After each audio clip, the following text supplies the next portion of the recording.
আসসালামু আলাইকুম ওয়া রাহমাতুল্লাহ। বন্ধুরা, চলে আসলাম আবার রায়দান ওয়ানা এন্টারটেনমেন্টস প্রেজেন্টেড বাই বিডি স্টোরিজে। আজকে আমাদের যাওয়ার জায়গা হচ্ছে দাসের কান্টি চাইনিজ প্রজেক্টের বেলা শেষে, দাসের কান্টি গ্রামের বেলা শেষে, মানে দাসের কান্টি গ্রাম এবার আমাদের ট্যুর। আজকে গাইস আপনাদের দেখাবো কত সুন্দর সুন্দর জায়গা আছে দাসের কান্টিতে। তো আপনাদের হয়তো মনে আছে আগের ভিডিওতে আমি আপনাদের দাসের কান্টিতে ফিশ ফ্রাই দেখিয়েছি। এটা দাসের কান্টির কি বিলাসিতা, মানে বেলা শেষ। অনেক সুন্দর ঘর দেখেন গাইস, ঝুনঝুনি উপরে।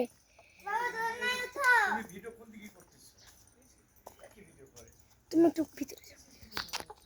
ওয়াও গাইস, দেখেন কত সুন্দর গ্রামের বাড়ি বেলা শেষে। চলুন গাইস একটু ভিতরটা দেখি, অনেক সুন্দর গাইস। ওয়াও, সত্যি ঠিক। আমরা একটু আগে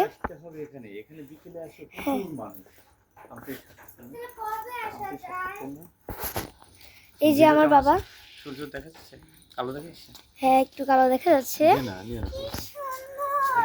অনেক সুন্দর বালিশের কভার। তাহলে এখানে একটা ছবি নিয়ে নিই। না, কথা বলি। হ্যাঁ বলুন। হ্যাঁ, দাসের কান্দিতে এরকম অনেকগুলো চমৎকার চমৎকার রেস্টুরেন্ট আপনারা পাবেন, যেটা দুপুরের পর থেকে শুরু হয়ে মধ্যরাত পর্যন্ত, অর্থাৎ রাত 12টা পর্যন্ত এখানে প্রচুর মানুষের সমাগম থাকে। এখানে পাহাড়ি রকমের খাবারের আয়োজন থাকে। যে যার পছন্দের মতন অর্ডার দিলে এখান থেকে তার পছন্দের মতন খাবারগুলো সংগ্রহ করতে পারবে রিসোর্টে আসলে।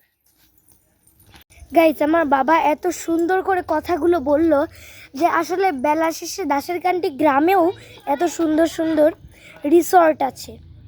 বেলা শেষে দাসের কান্টি গ্রামটার আমার সবচেয়ে পছন্দ হয়েছে এই ঘরটা, মানে সব পছন্দ হয়েছে। ওই দেখেন আমার বাবা আবার কোথায় যাচ্ছে। বাবা, ওয়াও, এখানে একটা দোলনারও ব্যবস্থা আছে। আমরা এখন সবাই একটু দোলনায় উঠবো। আমিও আসছি। আসলে আমাদের এই আফতাবনগর পাশেই দাসের কান্দি যে জায়গাটা, এই জায়গাটা এখন এত দ্রুত ডেভেলপমেন্ট করছে যে এখানে সন্ধ্যার দিকে অথবা বিকেলের দিকে যখন আপনারা আসবেন, দেখবেন এখানে প্রচুর ট্যুরিস্ট এখানে আসে। বিভিন্ন জায়গা থেকে কাপেলরা আসে, পরিবার নিয়ে আসে, সবাই এখানে আসে। উপভোগ করার মতন অনেক রেস্টুরেন্ট আছে এখানে, অনেক সুন্দর সুন্দর খাবার তৈরি করা হয়। আর পরিবেশটা এত সুন্দর যে আপনি আসলে পারে অবশ্যই আপনাকে এবং আপনার পরিবার সাথে নিয়ে যখন আসবেন প্রত্যেকেরই ভালো লাগবে। অবশ্যই বন্ধুরা, আমার বাবা যে আপনাকে যে ঠিকানাটা দিল, আমার বাবা এত সুন্দর করে যে দাসের কান্ডির এই কথাগুলো বলল, এগুলো সত্যি। জাস্ট এইগুলো মন ভুলানোর জন্য না, এইগুলো একদম সত্যি গাইস। মানে আমরা পরিবারের স্বজনে যখন আসলাম তখন কিন্তু ফিশ ফ্রাই আমাদের পার্ট 1, আমাদের ফিশ ফ্রাইটা আমাদের চোখ ধাঁধিয়ে নিয়েছে। ফিশ ফ্রাই না, এই যে এখন দেখছেন বেলা শেষে এই রিসর্টটাও আমাদের চোখ একদম ধাঁধিয়ে নিয়েছে। আপনারাও আসবেন পারলে, ঢাকা আফতাবনগর দাসের কান্দি, অনেক সুন্দর জায়গা। চলুন আরও কিছু দেখা যাক।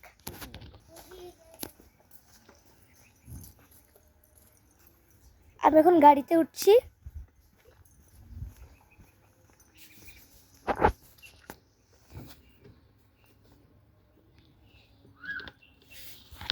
এখন এই ছোট্ট গাড়িটাতে আমি আমার বোন বসতে পারছি। মানা বসুন।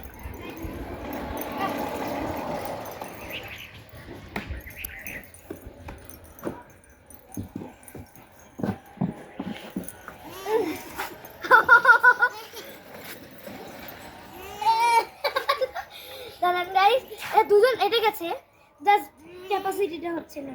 দরজা আটকে দাও। লেটস গো, তুই ধরো। স্টার্ট, ক্যাপাসিটি অন, কিলোমিটার গন। কত কিলোমিটার আছে?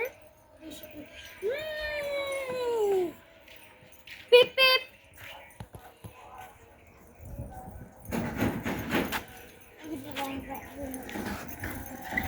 মজা ছিল।